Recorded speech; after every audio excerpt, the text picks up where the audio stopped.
also added there are not many people on the market fulfilling up positions in Hello. but there will definitely Should turn off the TV in case you can hear that. Hope you didn't. Just on YouTube, ironically. Okay, so we are going to redo the first couple of videos. The reason for that simply is I actually was on YouTube on my TV and saw what the video looked like. It's like, that looks horrific. So I have no choice but to do it again. So I just presumed basically the video would record fine and it didn't. So that's that.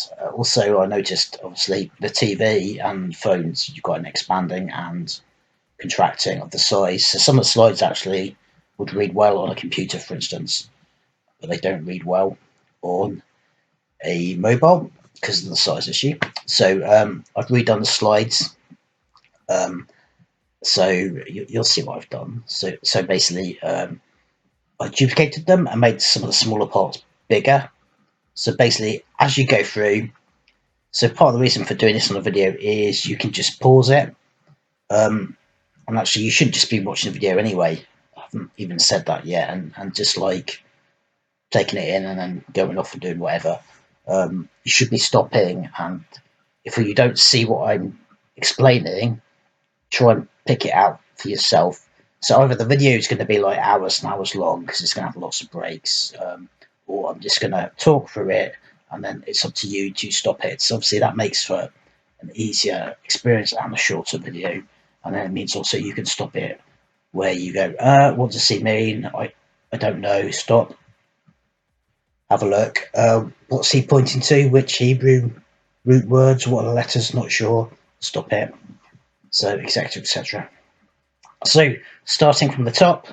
So we're doing a big series called The Big Lie. It's quite a big series. I think it will probably last about 2 years, if I'm honest. And we're going to look at lots and lots of different things. So I see it like building a house, in that as you build up, more pressure gets put on the foundation. So it's important you read the foundation. Sorry, it's important you build the foundations correctly. That's what Paul explains to us. With the foundation of the church. So in terms of what we're doing, what we don't want to do is keep building and like adding loads of stuff basically, and the house basically self implodes and collapses because the foundation. So the foundation obviously has to be biblical. So we're going to be looking at lots and lots of different things. So the basic point of the big lie is evaluating truth in our culture today, and the problems we have. So the problems we have are threefold. So one is a world view of the world, looking at one world. One is our own personal perspective. So this for example is very good for our own personal perspective, how we view truth personally, and that's obviously in our relationship with God, and then collectively how we gather together and we basically moedim, which you won't understand, how we congregate, how we collect, and we create a culture within the church of how we create a culture of gathering, and we interpret truth collectively. Now, the fourth thing, obviously, is we're going through a massive worldwide pandemic, which is just changing everything upside down. So it's a good time to be looking at these. Anyway, so we're going to start with Parable of the Sower. Okay, so I decided to do this way. So this is kind of teaching, but don't see me as your teacher. I'm just your helper, if you want to phrase a word. So I'm going to be just going through this and discussing a few things. So the weakness of this kind of medium or method is lack of interactivity. So there is a Facebook there. You can't click on this because it's a video. There'll be links in the description below. So this is at the top, the Facebook group. So just ask questions. So anything where you think I've missed something, because I will, because we can't go through absolutely everything. So I'll be picking and choosing what I think we should go through. So if I've missed something, or you've got a question, or I didn't explain something correctly, that's the place to go. If you want to manually put in the URL, the web address, that's URL shortener, which will redirect you to the group. So that's that.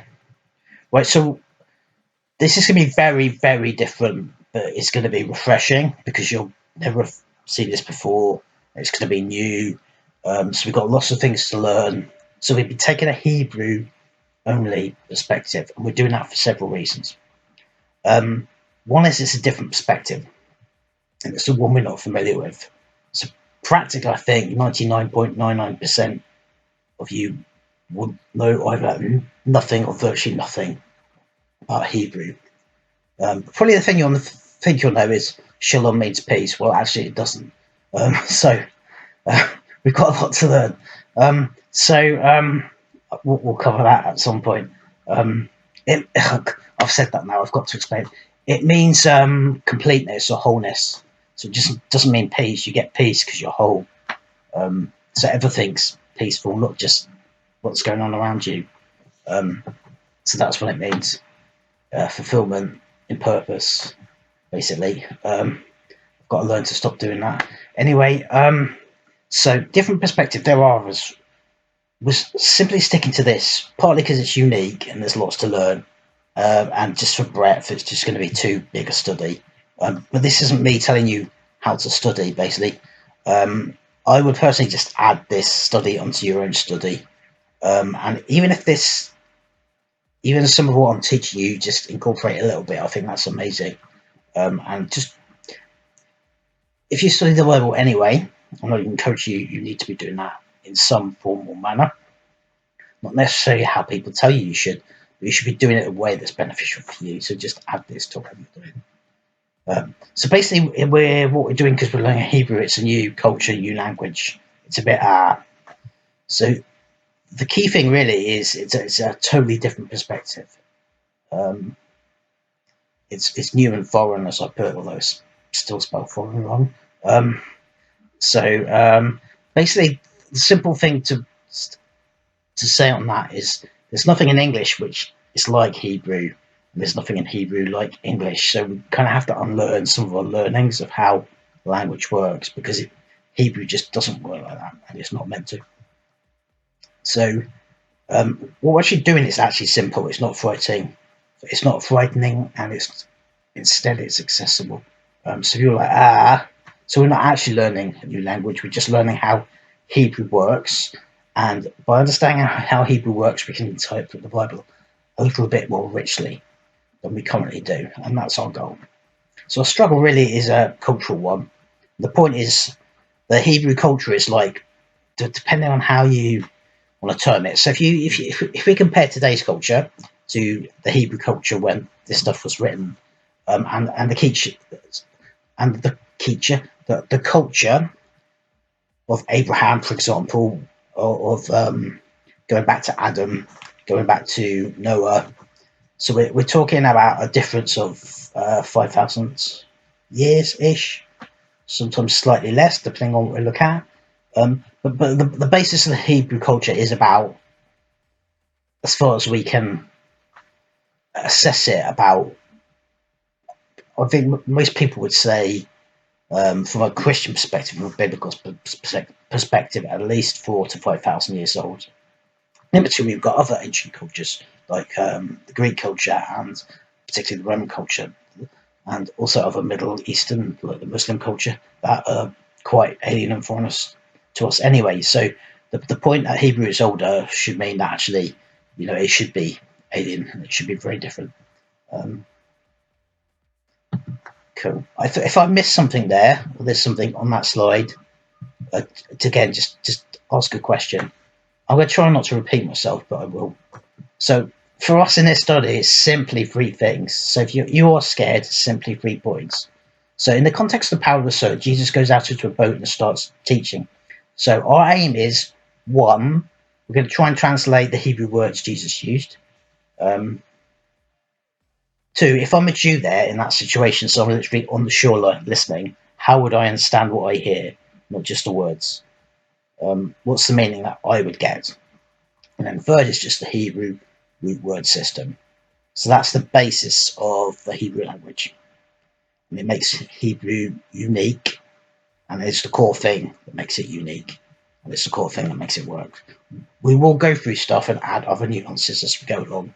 But basically, even if you don't pick that up or you don't consider anything else, that's all you really need to do for this thing. And well, this thing as in understanding the Hebrew language and using a study in this way. That's all you need to know. You don't really need to know anything else. And then that's it, really. So it is simple. So point 3 was the root words. So how do words work? So on the right of this is a screenshot from an interlinear Bible. So we'll be doing lots of these screenshots. So the way an interlinear Bible will generally work, and if you don't understand what I mean, just Google interlinear Bible and a chapter and a book like Genesis 1. So Google interlinear Bible Genesis 1 and you'll see this. So basically, if I explain it to you, so on the top you've got a number, you've got under that a transliteration, so how you pronounce it. So this is transliterated into English, so that would be something like Beresit. It's actually Bereshit. That's what it. Underneath that is the modern Hebrew. So there are actually 3 Hebrew alphabets, which all kind of are the same but use different symbols. We'll go into that later. So this is modern Hebrew. So this is probably the most difficult thing. The modern Hebrew is the worst one by far, by a long shot. It's much more complicated just because of the way it is. So you've got the word in Hebrew. You've got underneath the mechanical transliteration as best can do. So obviously this is Genesis 1:1 in the beginning, and then you have some sort of language thing. So if you want to language, you can see in the Hebrew what that is. A prep B, a noun FS, whatever that means. So you know that's there. We're going to ignore that because it's not necessary for how we're using, but it's there anyway. So basically, so we're going to use this as an example. Hebrew roots. There are 2 and 3 letter words. So basically, every 2 or 3 letter word in the Hebrew alphabet, sorry, in the Hebrew language, I'm going to get this mixed up all the time. So in the Hebrew language, is what we call a root word. And every single word in the Hebrew language, alphabet, is either a root word or based off a root word. And that the root words basically give things meanings. So as you'll see, when we come to do this, to go through it, you basically gather all the different root words in the Old Testament, and then you put them together, and how they overlap is how we define them, basically. That's simply the system we're using.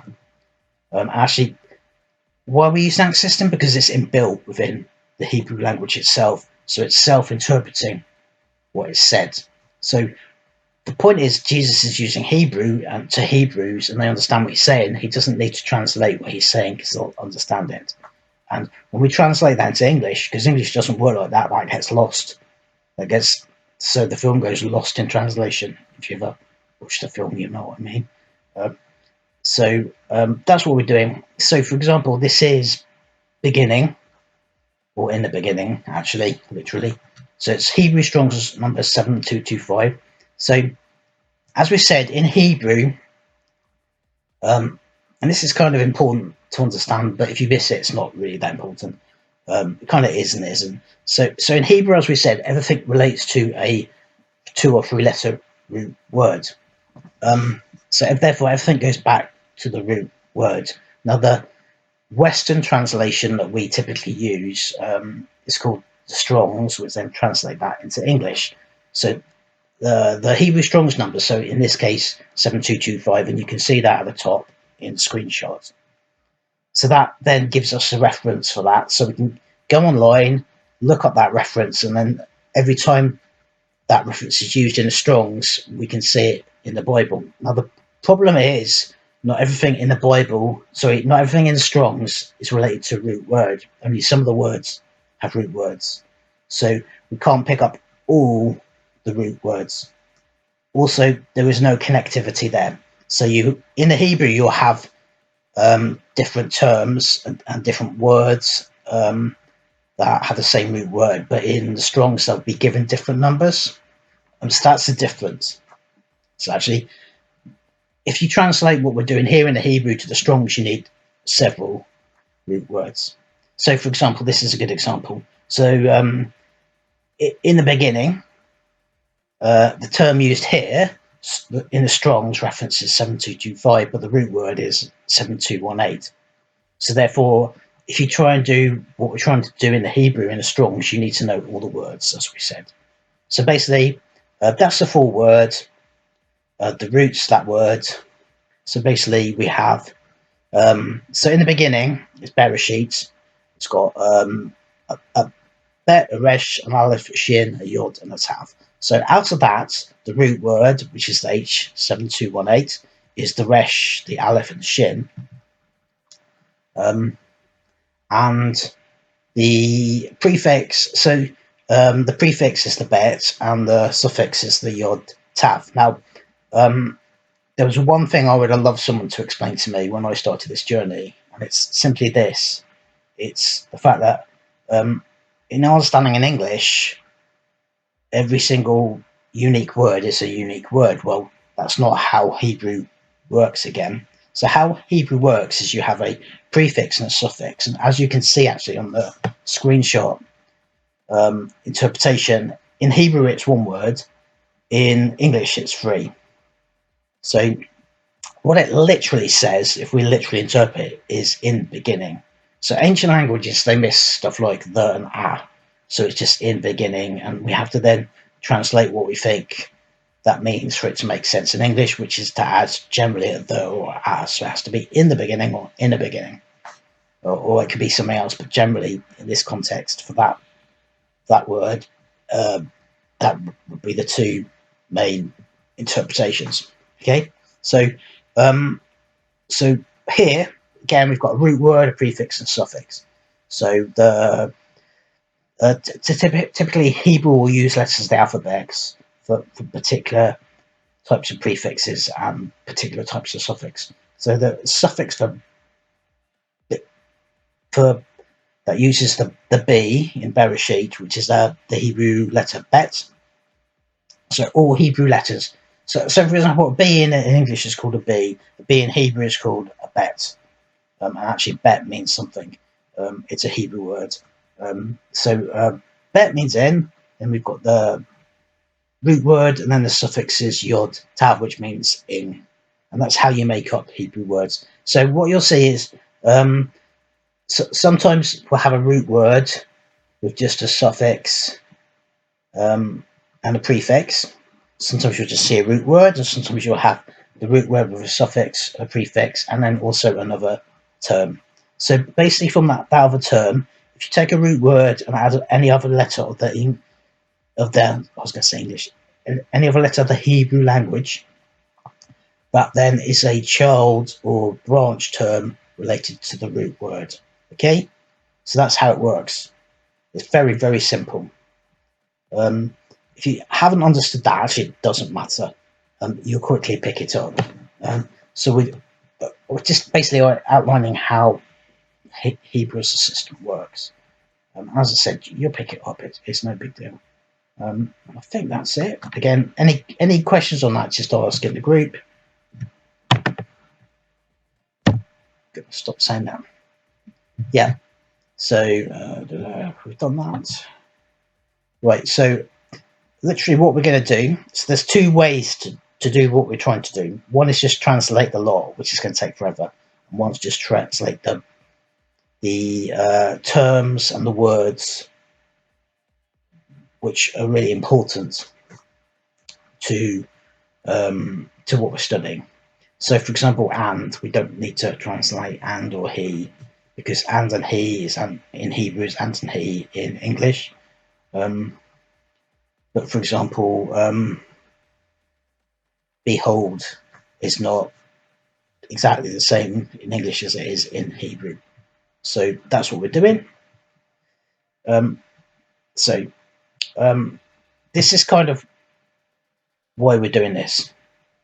This is the end game of what we're doing for finding a foundation and studying the Bible, in why we're looking at the parable of the sower.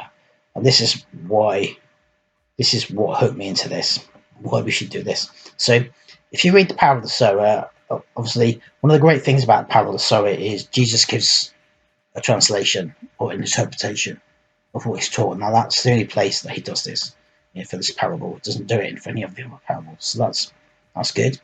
But in his interpretation, he says that there are 4 seeds and three of the words as he translates it. So the seed is the word is the seed.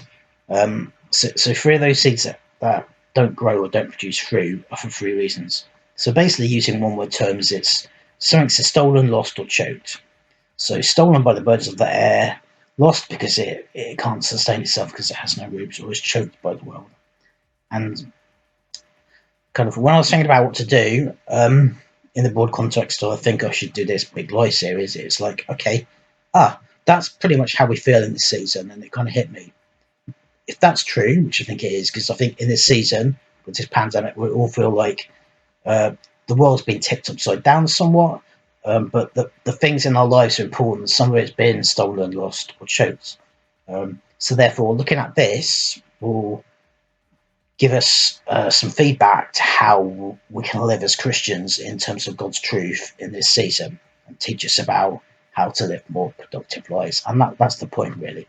To take that, learn something about the season, to learn something about the Word of God, and to live more productive lives and bring the kingdom of God into the world, into this season. So that's the point.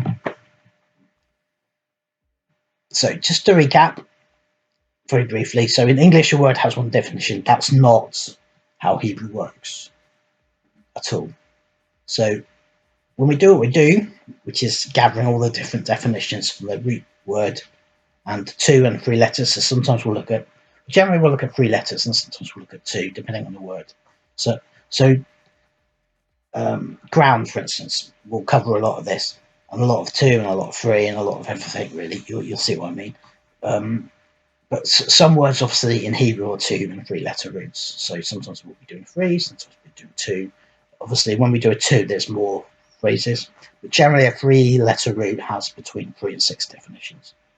Okay, sometimes more, sometimes less. Generally, not less than 3. Very occasionally, less than 3, though that does happen.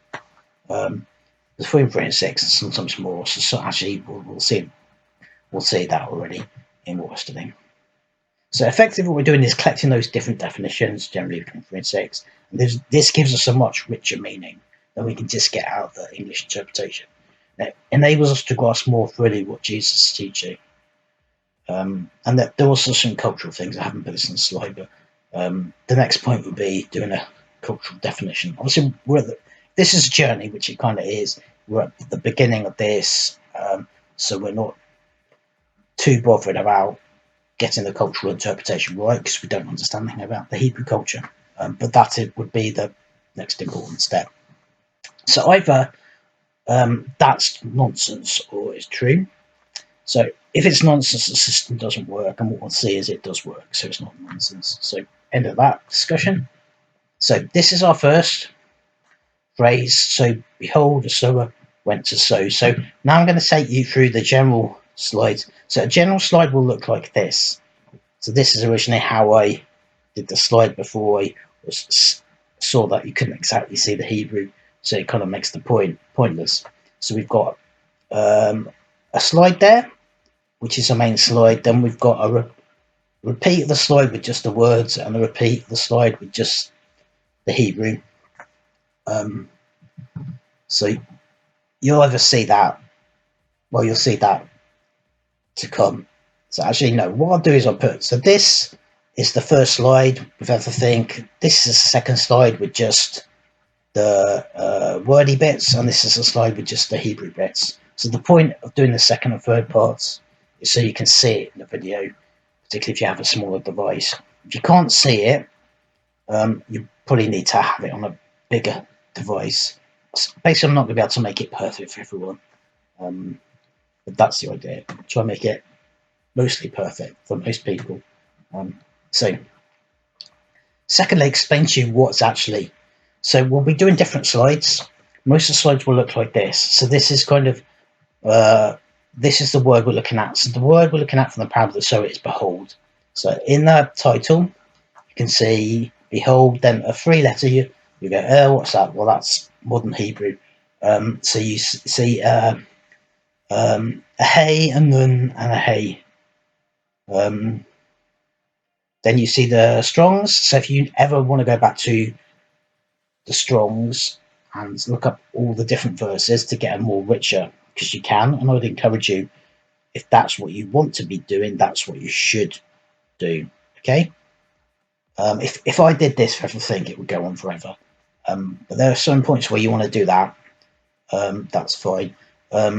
Just leave that for now. I'll show you later how to do that. Then we've got an English transliteration. So the hen, nun, hen, hen, nun, hey is HNH. So you've got the three-letter root. So this is a root we're looking at. So given what I've said, we're then trying to find where that three-letter root is used for all the words in the Old Testament. And then we're going to collect the definitions, as we said. So another important thing is the etymological definition. So etymological is the first or the very beginning definition. So in terms of that, for this, it'll be that's the word, this is the etymological definition of that word. So to be clear, again, just to repeat myself, it's how that word first would be understood in the Hebrew culture at its earliest. So not going to go through the slide, I'm just going through the format. Then we've got a Bible verse, translation. Sometimes, actually, most of the slides, very few will have other definitions because we'll go through definitions of the slides. But behold's not a word we're going to look greatly at. And then any more notes. So what we can see is, so that's how basically the slide is formatted. And as I said, most slides will be like this, and then there's two slides repeated, one with the wordy bit and one with the Hebrew bit. So this etymologically is presents a new idea. So basically, when Jesus starts the story, behold, that's what he's doing.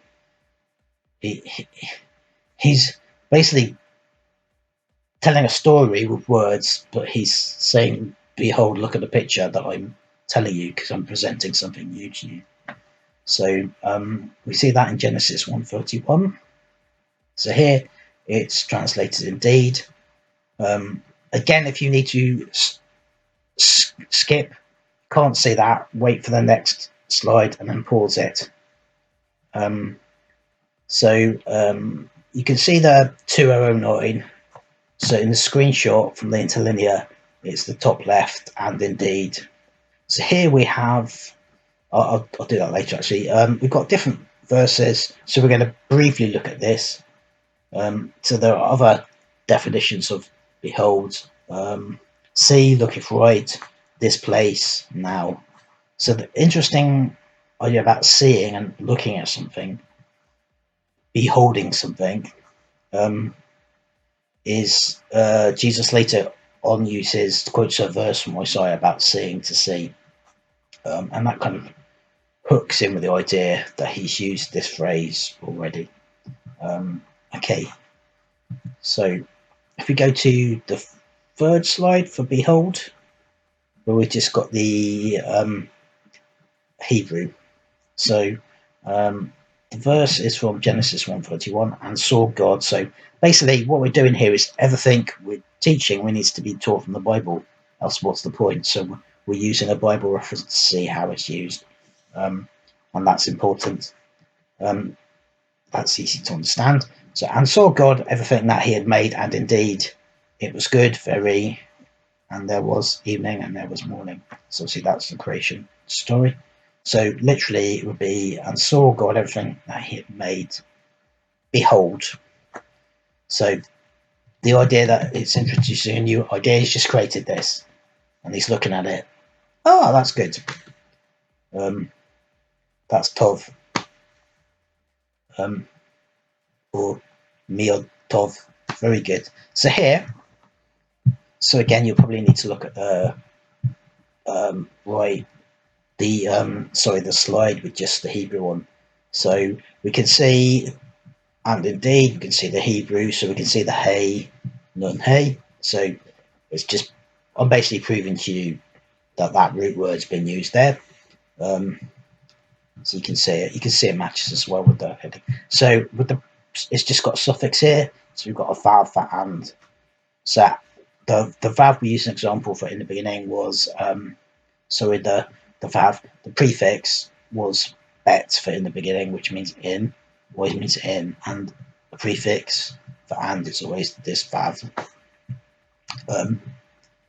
So try and think of it as we won't do this a lot. So we'll try and think of it as a tent peg because that's what it is.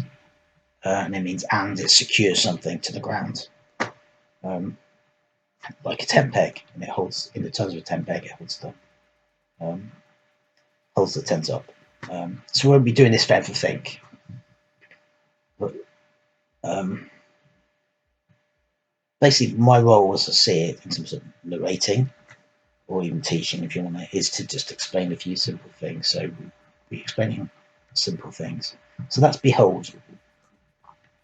So generally we'll be looking at more complex definitions and running through them in more depth.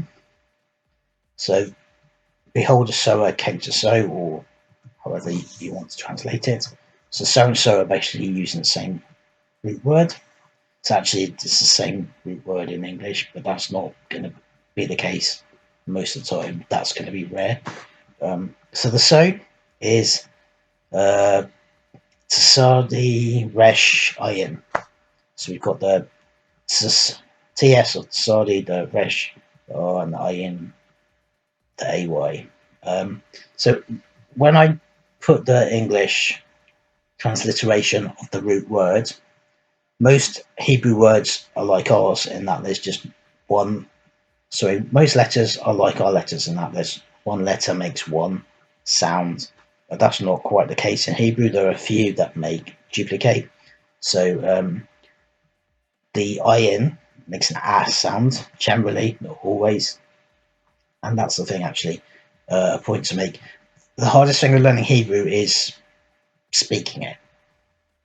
Because of that, the fact that the letters can make different sounds, but we're not trying to speak it. But it's something you might be aware of. So the ayin generally makes an ah sound, but so does the aleph. So you've got two ah sounds. So it's etymologically cast from a distance. Definition one is spreading seed or disseminate. So we're using an example here of Genesis 1:11. We can see that then. We can see the Strongs. So this is quite a good one. So it's a long one. So I split it up so you can see it. So this is the first time seeds mentioned. This is really important. So what you'll see actually is, as we go through this is another thing with Hebrew. One of the nuances is you'll see words repeated. And you actually see words repeated with difference between them in terms of the words and the distance between them. So this is important. So in Hebrew, the fact it's repeated or is similar, Hebrew again is built fundamentally. So when that happens, it draws your attention to what is the central part of what it's saying. So we don't need to define what's important because it's predefined for us. So seeds mentioned here in this verse 1, 2, 3, 4 times, and we've got another word as well. We've got different words. So this again is something to get used to. So let's just read through it. We'll go back over it. So God let bring forth. So again, because this is interlinear, it's mechanical. So we're interpreting word for word. So because Hebrew works differently from English, then it doesn't always make complete common sense because we've got to switch the words around. So the big thing in Hebrew is the verb always comes before the noun. In English, it's the other way around. So, for example, where I've got to think here, get this right.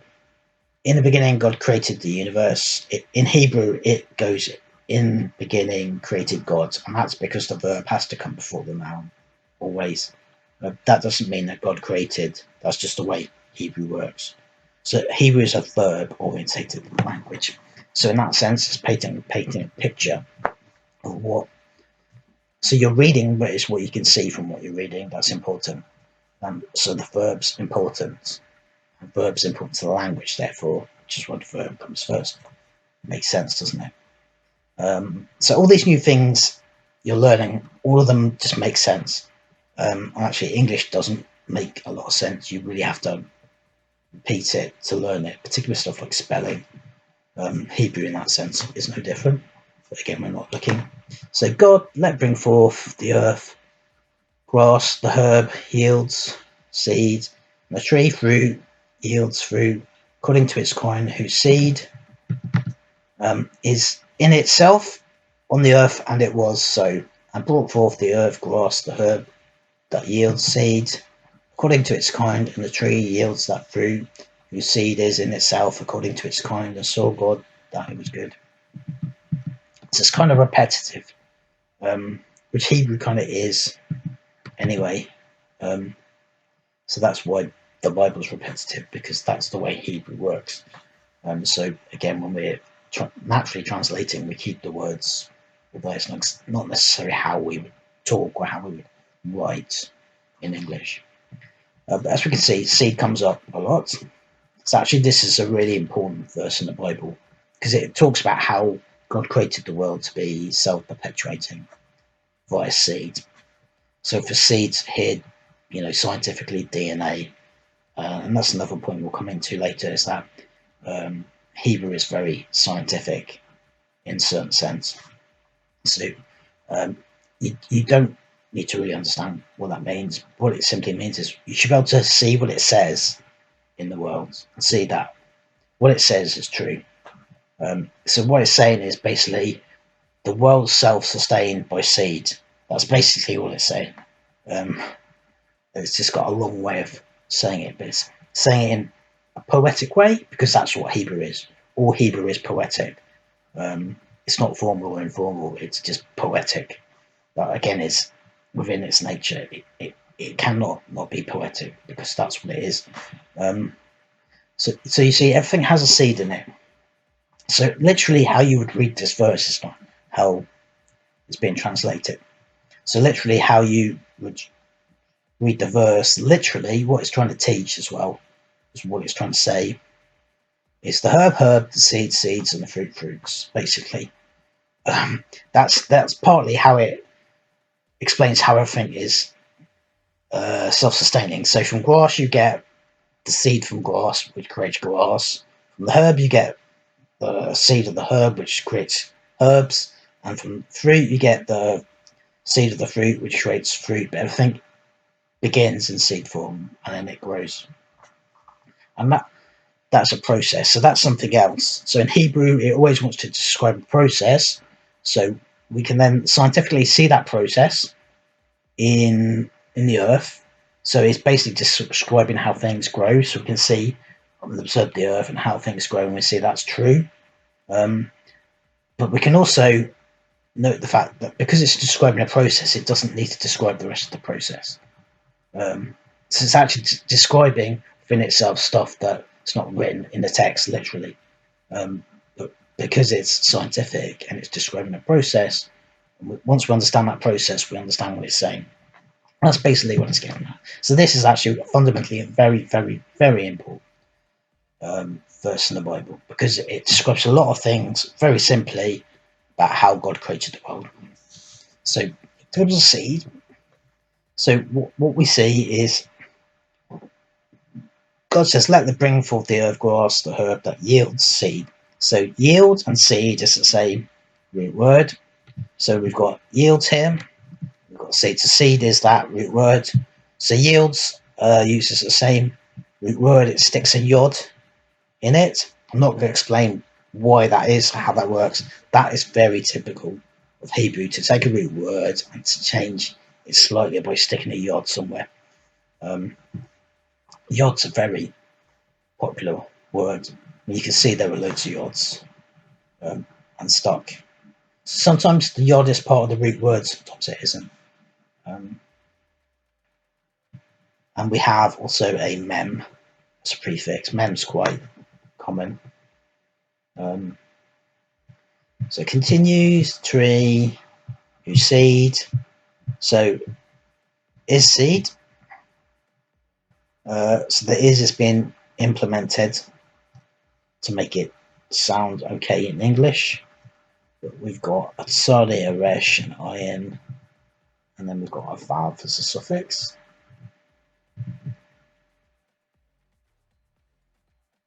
Then beginning of verse 12, you've got seed mentioned again, and yielding. So that literally, that's where we get seeds, okay? Because it's the same root word, the seeds. And that's the two most important phrases. That's the concept. Seeds. That's the concept. Therefore, Jesus is using in the parable of Sower that the seeds. I'll explain why that is in another video. We don't want to overload you too much. It's not that important for you to understand now. Just understand. Obviously, this is why Jesus is using this parable.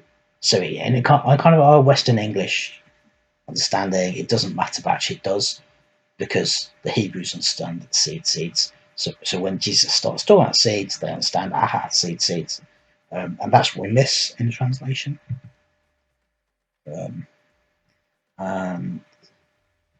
Continue, the fruit whose seed is in itself. So that's another way of saying seeds. So everything within us, so basically scientifically, we start as a cell. And then the cells multiply and grow. But actually, the DNA stays the same.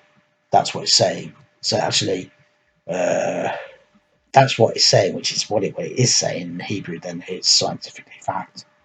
And if you want to translate it into science, it's saying everything that is organically it's alive. It's because of its DNA, and as it grows, it keeps its DNA, and as it reproduces, it keeps its DNA.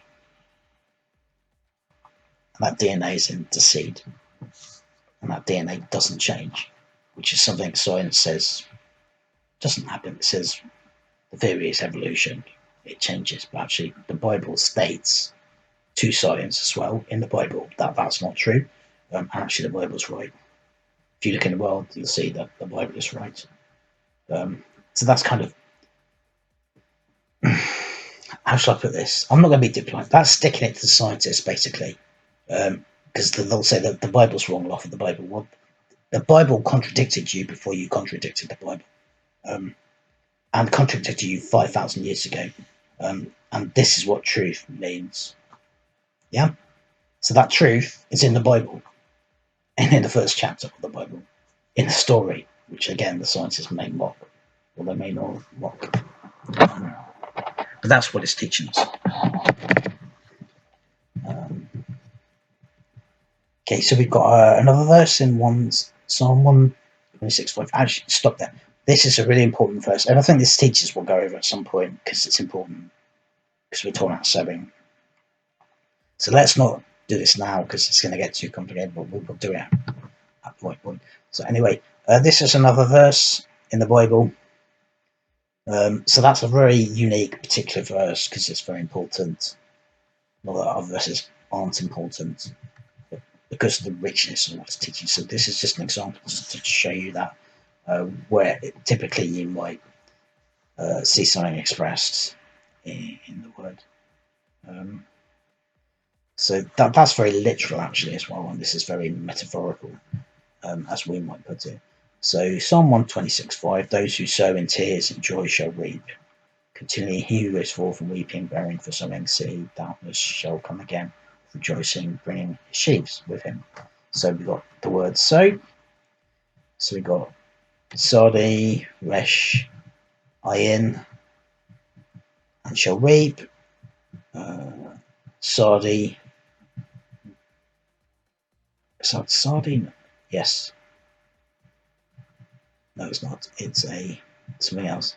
But we've got a resh. So obviously reaping is related to sowing. It's not. Let's not get confused. It's not the same root word. So it's 7114. So again, this is why it's helpful to have these numbers. So we just see. So we've got 2232. Those you sow. For sowing seed. So here we've got translated sowing and seed. So we'd expect that to be the same root word. It's not. It's 4901. Obviously, that's very different. Masec's different from Sar.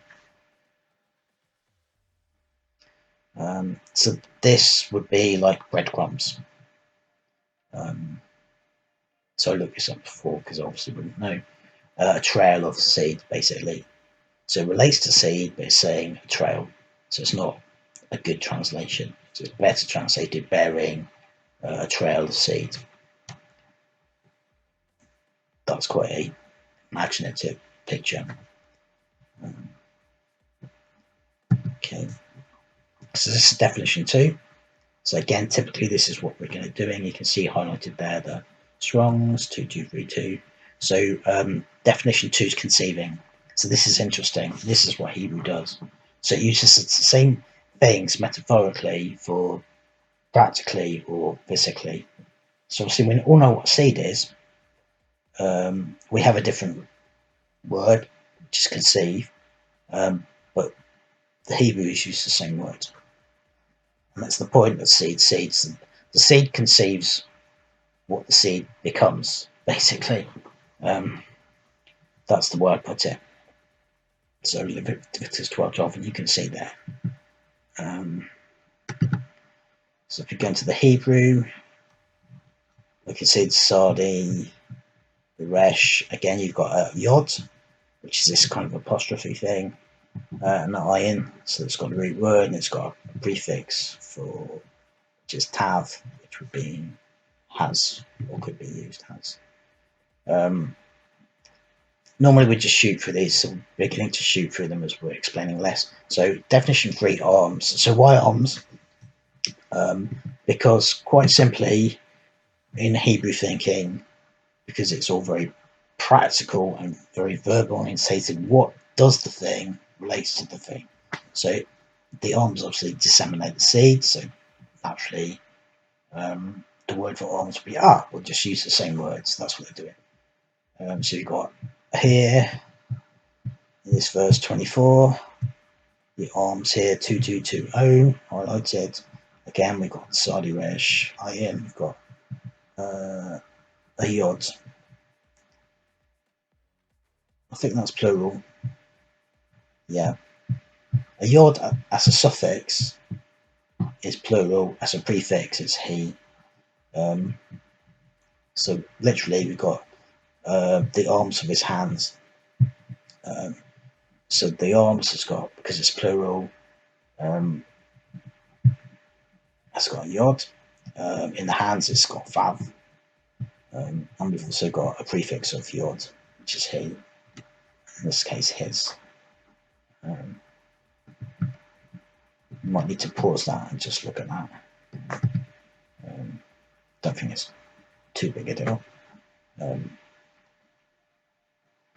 Next definition, seed of vegetable. So this is about as practical as seed gets, just translated vegetables. And so again, we can see the root word in the first 3 letters, and then you've got a suffix of nun, yod, mem. So the mem also is plural.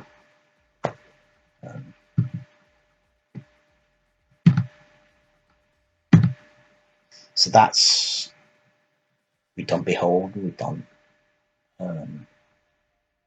sow, and the words around sowed.